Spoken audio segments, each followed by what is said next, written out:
with this course, Thoughtful Investor, I think a lot of help I got from you in terms of how to analyze, how to invest, how to target.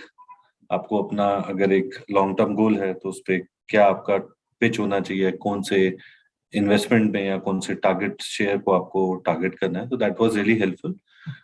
In terms of previously, I was trying to get into a lot of day trading, derivatives, but there are a couple of challenges around it.